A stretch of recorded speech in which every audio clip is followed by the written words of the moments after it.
Section 1, The Forgotten Throne.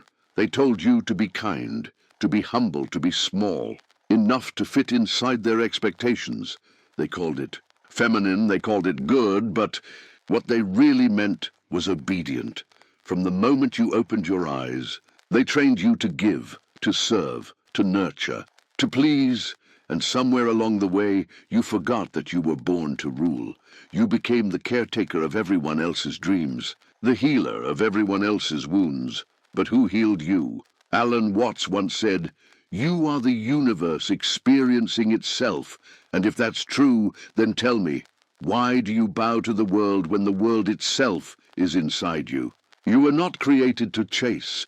You were not created to beg for crumbs of affection, or to prove your worth to those who cannot even see their own. You were created to embody, to be so anchored in your own essence that life bends itself to your energy. But they feared that version of you because the woman who knows her power is uncontrollable. She cannot be guilted. She cannot be manipulated. She cannot be owned. So they taught you to shrink, to apologize for your strength, to trade your crown for acceptance. And for years, you did. You dimmed your light so others could shine comfortably in your presence. You broke your own back trying to carry ungrateful hearts. You silenced your intuition in exchange for temporary peace. But something inside you never died. A voice, quiet but relentless, kept whispering, "There's more." That voice is your throne calling you home. You see, a queen doesn't become one when she is crowned. She becomes one when she remembers who she is. You don't need permission to rise. You don't need validation to be powerful. You don't need to prove your worth. You were born worthy, Alan Watts said. Stop measuring days by degree of productivity and start experiencing them by degree of presence. You've spent your life producing for others, for approval, for survival. But queens don't chase survival. They command existence. They live in presence, in elegance, in certainty, and that's what they never taught you. Your strength isn't in domination or control. It's in awareness, awareness of your worth, your boundaries, your energy. You've been playing small in a world that thrives on your insecurity. But now, you've seen too much to go back. You're beginning to see the lies for what they are. And the truth is, you've been powerful all along. You just forgot this is your awakening. Not to become a queen, but to start acting like one. Because a queen doesn't wait to be chosen. She chooses herself every single day. Section 2, The Awakening of Power. Every woman has a moment when she stops apologizing for her power. It's not loud. It doesn't come with fireworks or applause. It happens quietly, somewhere deep within, when she finally realizes she's been living as a servant in her own kingdom. You feel it like an ache, before it becomes a roar, the ache of exhaustion from giving too much, the ache of always being the understanding one, the forgiving one, the one who endures while others take. And then one day, you look in the mirror, and you no longer recognize the reflection staring back. You see the mask you've worn for years, the smile that hides pain, the strength that hides fatigue. And for the first time, you ask, who am I without the pretending? That's the moment the queen wakes up. Alan Watts once said, to let go of yourself, to see life as it is to awaken. When you awaken, you begin to see through the illusion that your value depends on your usefulness, that love must be earned through sacrifice, that peace comes from keeping everyone else comfortable. You begin to realize that selflessness without boundaries is self-destruction, that empathy without discernment is a weapon turned inward, and that kindness without strength is not virtue, it's vulnerability in disguise. This is where dark psychology meets spiritual rebirth, because when you awaken, you start to study human behavior with new eyes. You notice manipulation hidden as affection. You recognize guilt as control. You sense how people feed off your energy, not because they're evil, but because you allowed them to. And so you begin the hardest part of the transformation, withdrawal. You stop answering calls that drain your spirit. You stop explaining your worth to those who are blind to it. You stop performing softness for people who mistake it for weakness. You begin to protect your peace like a throne room, not out of cruelty, but out of wisdom. And here's what most don't understand. True power isn't about dominance. It's about emotional sovereignty. The ability to sit with your truth without needing anyone else to validate. And the queen doesn't chase closure, she creates it. She doesn't beg for loyalty, she observes who stays when the mask drops. The world begins to change around her, not because she manipulates it, but because her energy shifts. Her silence becomes her boundary. Her presence becomes her influence. People start treating her differently. Some with admiration, others with fear, because power triggers those who've built their comfort around your compliance. Alan Watts taught that we suffer because we cling to the illusion of control. When you stop clinging, you become untouchable. You no longer fight for respect. You radiate it. You no longer explain your worth. You embody it, and in that embodiment, you discover something sacred. You don't need to be chosen. You already were. Life itself chose you to lead, to create, to heal, to rise. This is the awakening, when you stop being the caretaker of everyone else's story and become the author of your own. Because queens don't wait for opportunities. They summon them. They don't hope for change. They command it. And now, as your power rises, you begin to see that the crown you were waiting for was never something to receive. It was something to remember. Section 3, the psychology of the throne. Power has a psychology. It isn't a costume or a crown. It's a state of being. Once you awaken to your power, the next step is learning to wield it, because the same fire that lights your path can also burn your kingdom down if you don't master it. Every queen must learn 3 things: control of emotion, clarity of boundary, and command of presence. Emotion first. Alan Watts said, "Muddy water is best cleared by leaving it alone." Most people react. They let their emotions lead them into chaos. But a queen observes, she feels everything but acts from stillness. Her composure is not coldness, it's strategy, because she knows that the moment she reacts, she gives away power. You don't need to explain, argue, or convince. The moment you defend your worth, you've already questioned it. Silence is your greatest weapon, and peace is your sharpest crown. Next, boundaries. Boundaries aren't walls, they are gates. They decide who enters your energy and who must stay outside. And every time you enforce them, your value doubles. People will test them. They'll say, "You've changed." They'll call you distant, selfish, arrogant. But remember this: when you stop being available for manipulation, those who benefited from your weakness will always protest. That is not a reflection of your cruelty. It's proof of your evolution. Then comes presence. A queen's presence changes the temperature of a room, not because she demands attention, but because she no longer needs it. She walks with quiet certainty, a confidence that doesn't shout. It radiates, and that energy is magnetic. It draws the right people and repels the wrong ones without a single word. This is where dark psychology becomes light.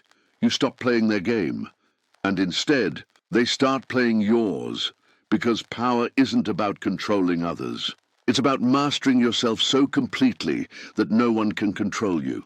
People often mistake kindness for weakness, but you've learned the difference. You can be soft without being submissive, generous without being drained, loving without losing yourself. That balance is emotional royalty, Alan Watts said.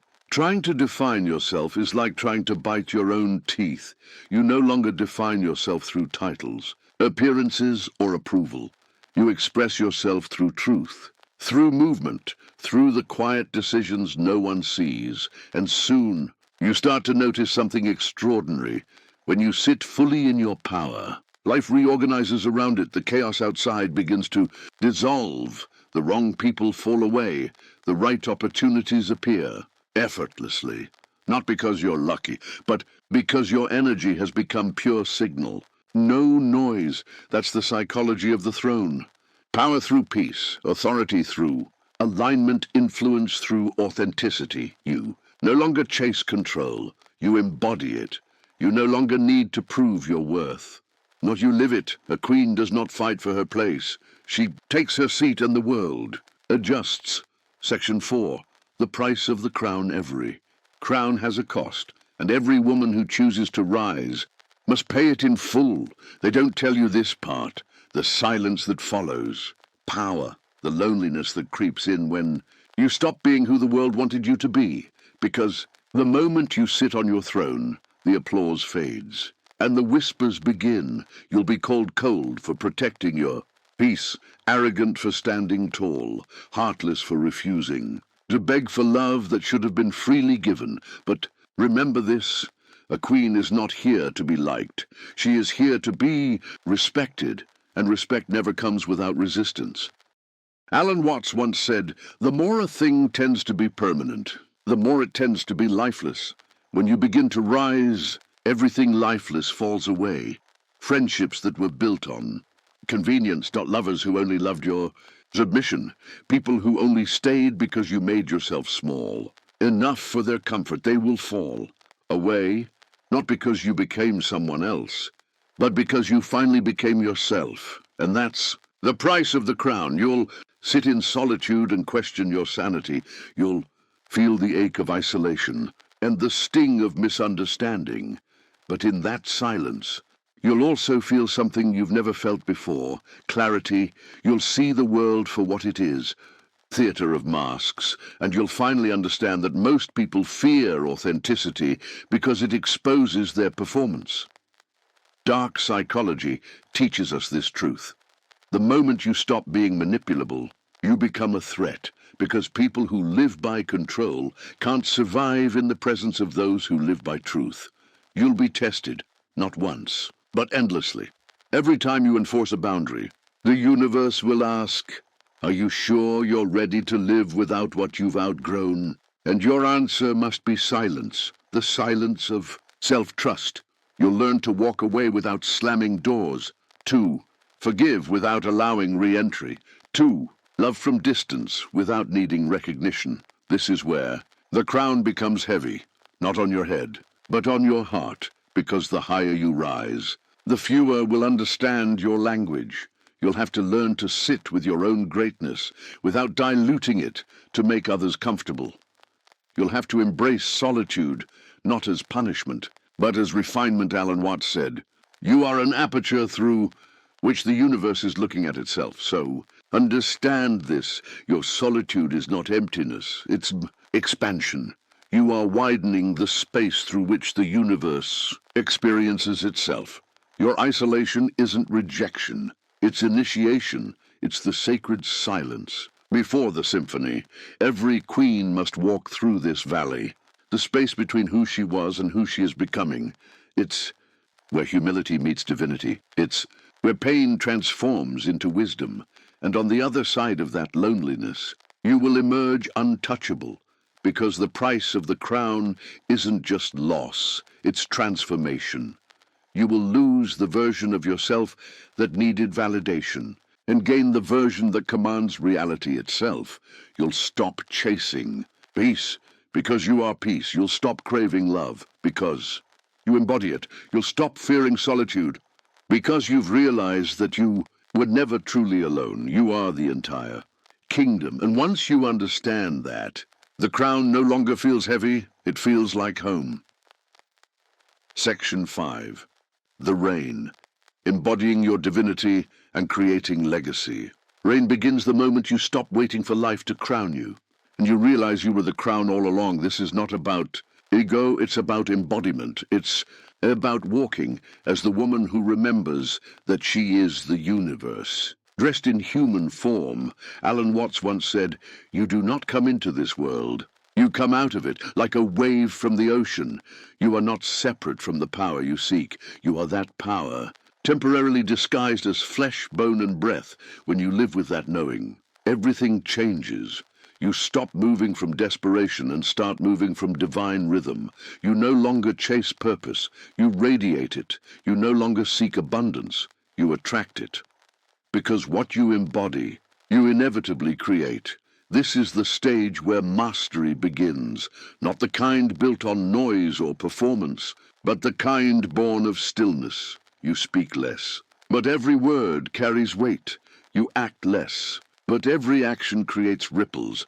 You no longer hustle. You harmonize. That's what true queenship feels like. It's not the performance of power. It's the peace of alignment. You learn to lead without needing followers. 2. Give without depleting yourself, to love without attachment, to walk alone and still feel surrounded by purpose. Dark. Psychology has a final lesson here. People will always project their fears onto your freedom. They will accuse you of being too much, but what they really mean is, you remind me of what I've denied in myself. Don't shrink. Their discomfort is not your problem to solve. Your light will expose every shadow, but it's not your duty to make others comfortable in their darkness. Instead, rule through radiance, rule through example, rule through the quiet. Certainty that your life is your message. Legacy isn't built through speeches. It's built through energy. It's the invisible imprint you leave on every soul you touch. It's the way you walk into a room and remind others of their own forgotten strength. It's the way your silence teaches more than words ever could. And that's the paradox of true power. You don't have to try to inspire anyone. Your existence is inspiration when you choose yourself fully. When you reclaim your divinity, you become a mirror for the collective awakening. You show the world what it looks like when a woman remembers she's not just human. She's a fragment of the infinite, walking with purpose. So rule wisely, love fiercely, protect your peace ruthlessly, and never again apologize for your magnitude, because queens don't wait for validation. They build empires of truth and let the universe bow in response. Alan Watts said, "Man suffers only because he takes seriously what the gods made for fun." Remember that. Your reign isn't meant to be heavy. It's meant to be art, to live with grace, to move with awareness, to create with love. That is the divine game. So laugh more, create more, forgive more, reign without fear. Because your throne is not made of gold. It's made of consciousness. You are not waiting for destiny. You are writing it with every breath. Now, if this message resonated with your soul, like this video, comment below with your own original motivational quote, and turn on notifications to stay connected with future wisdom and growth. Because this is what happens when a queen finally remembers who she is. And once she remembers, the entire world remembers with her.